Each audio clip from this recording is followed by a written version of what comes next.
fees that, I think they're sort of claiming. Welcome, YouTube. I've got both working today. This is stunning. I sure hope I have volume. I've had that issue multiple times, and I just don't know how to check on that. So I'm going to do this. I'm going to do it short, and then we're going to do it longer. I actually have a meeting at 1 o'clock with a client, sort of a strategy session, and I'm going to do this in 15 minutes. But let me just give you the background. It was all over my news feed this morning. The lawyers who took on big tobacco are aiming at realtors and their 6% fee. This is the only reason why I think this this lawsuit stands a chance. If these guys are spending their time researching this, they must really think they have an issue, a hook to grab the judges early on, and then eventually grab a jury if it's a jury trial. Because frankly, I think it's garbage. No, that's a strong statement. I doubt it would have prevailed with anybody else, for the very reason that if I want to put a listing of $1, an offer of $1 buyer's agents right now in the MLS, I'm going to get that house sold if it's a reasonable price. If that house is within the Zillow fee and the Realtor.com evaluation, my expert home prices algo. If clients see that the home is offered for that price or lower in the kind of seller's market that we had in February and we've had for years and years and years going past, buyers come out and see the property. I've done it so many times. In fact, the market is so efficient right now that when I had clients that didn't want to lower the fee, but I knew the house was suffering an issue, I would talk to my clients and say, if I can lower your price and put it up on Facebook with a picture of the home and say, or on Craigslist, and say that it's, and show that it's lower than the fee that's on the MLS, I'm going to get calls from buyer's agents because their clients called them and said, why is the fee lower here if I work with him than if I go through you? Okay, so the market's efficient, and you don't need buyer's agents, especially if you're doing everything else well. Like if you want to, I'm going to go into this in so much more depth in lesson after lesson. But I've sold 150 to 70 homes as a real estate. I've sold over 170 homes as a broker and as an agent myself before that. I've sold them in jurisdictions all over California and Florida, and I've referred them out. Separate of that, I've referred them out.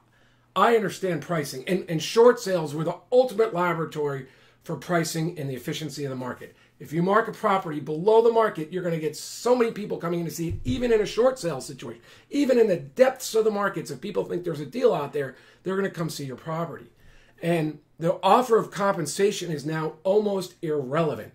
And I'm going to prove it by, I haven't put it up yet, but on winnerscheck.com/$1 listing, I will prove to anybody who wants to take a shot at this for 10, 20, 15, 30 days, I don't care. You can get out at any time. We will offer $1 on the MLS. We will make sure it goes to all over the internet, and I will offer it up on Facebook using big data.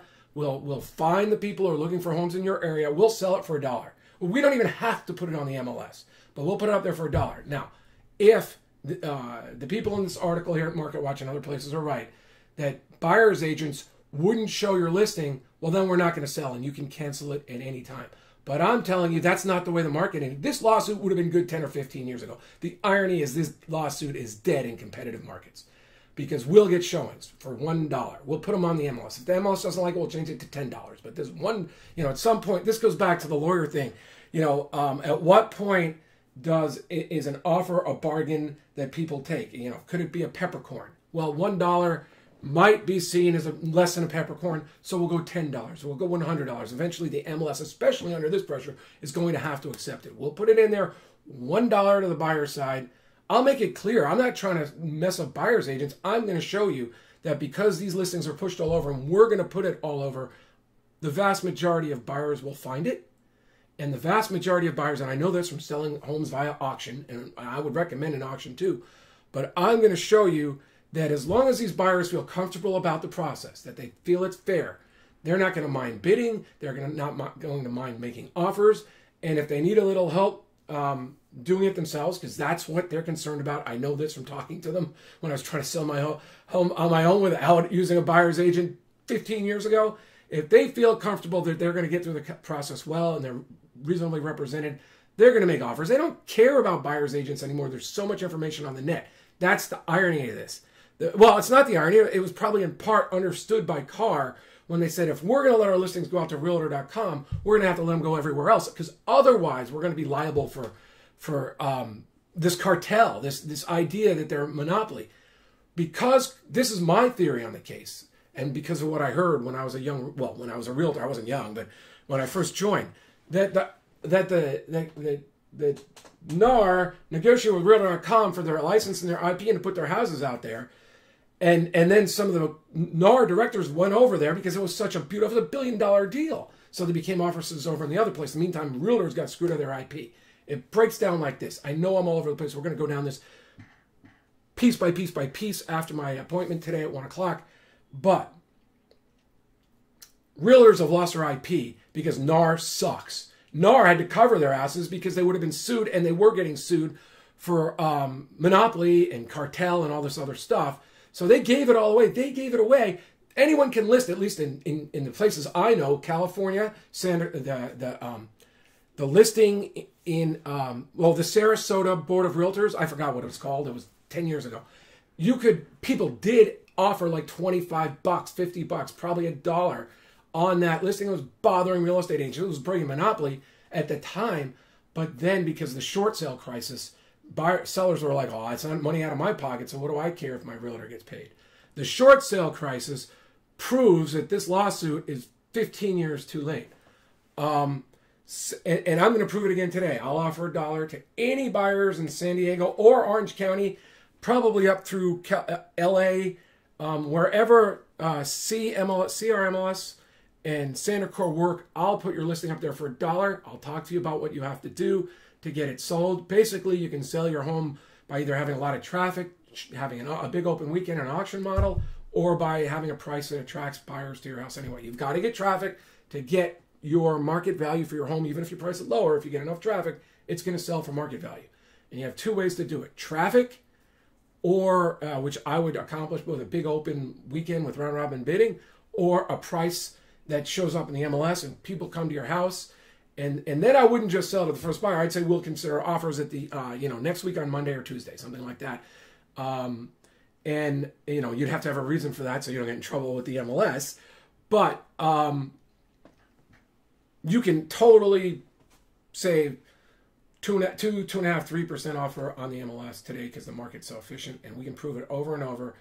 And buyers have a chance to get top dollar. So my thesis is, unfortunately, even if there's some merit to it, we're going to go over the merits. We're going to look, I've already pulled up the rules because I was recently researching this for a client. Right here, I'm going to go into this more in depth later, but let me just read the Standard Core MLS. I believe this is the most recent regulation because Google's pretty good about pulling that stuff up. In filing a property with the MLS, the broker participant makes a blanket unilateral contractual offer of compensation to the other MLS broker participants for their services in selling the property, except as set forth, and we'll cover these later. A broker participant must specify some compensation to be paid by the buyer's agent or sub-agent, and offer the compensation must be stated in one or more of a combination of the following forms: percentage of gross selling price or definite dollar amount, $100, $1, $10. As long as it's not a peppercorn, it's going to be good, because there's another section I have to get to, but I know this already. I don't even have to look at this. There's another section that dovetails into this, and they say we are not commenting on the sufficiency of the offers. There's another section in here. I'll find it all for you. So if your MLS is saying we're not commenting on the sufficiency of the offer, but you have to live up to your offer of compensation, anything but a peppercorn is going to be good enough. And I think a peppercorn is good. I have to go back and read the case law. Peppercorn might have been good enough. As long as it's real and something people bargained for, it's good enough. It's not a sham. And maybe people would argue a sham, but at some point a peppercorn is not a sham. $10, $100, $50, whatever it is. The MLS isn't, at least in Standard Core, and I understand this to be the case when I researched it. I became a lawyer in Florida, but and now I'm not because I don't pay my dues. But it was the same case in Florida at the time I researched it. So I like that the MLS has to take my offer of compensation for $1 or $10. Now back then, and it's maybe with luxury properties, people are concerned, the buyer's agents are going to boycott my property. I'm telling you, because the market's so efficient now, when you blast your homes, which the MLS is doing all over the internet, and the buyers are going to Zillow and Realtor.com and Realtor.com, because buyers love it. My wife, instead of going to my website, goes to all the websites and checks them out to see if she can find that deal she didn't find anywhere else. That's what buyers do. So this website, I believe, from a practical standpoint, this lawsuit's going to be difficult because it's 15 years too late. The market efficiency is making up for their issues in the vast majority of markets. But I'm going to cover it. I love it. I don't mind. I'm a lawyer. Lawyers are going to kill on this later, because then there's going to be no reason for realtors. You just put your house just out on the market. You don't offer anything to buyers. Sellers will find it. In fact, it brings back the power to the listing agent, buyer's agent. In fact, I'm going to change this all for listing agents. I've got the solution. The big brokers aren't going to be. This is going to be an organic thing that we do. It's going to blow out the big brokers. It's going to make the market better for the consumer and better for the listing agents, whose IP is being sold back to them by these big people that are causing liability in the eyes of these class action firms. I've got hours and hours and hours of material to discuss on this, and I've got tremendous help for buyers. Well, yeah, for buyers and listing, and buyers and sellers and listing agents. It's going to be hard on the buyers agents, but they're going to have to earn their keep. All right, thanks for this. Awesome. I can't believe how cool this is. I look forward to discussing this topic. John McConnin, winnerscheck.com. It's not up yet, but it's going to be /$1 listing. Let me just put that up here. Here it is. I'm going to leave that there for a second. winnerscheck.com, $1 listing. That's going to be where I explain all this, and on my YouTube channel. So I'm going to leave it up there for a second. winnerscheck.com. Let's make sure there's only two N's there. winnerscheck.com, $1 listing. That'll be there by tomorrow. I'm going to do some broadcasting when I get back from my meeting.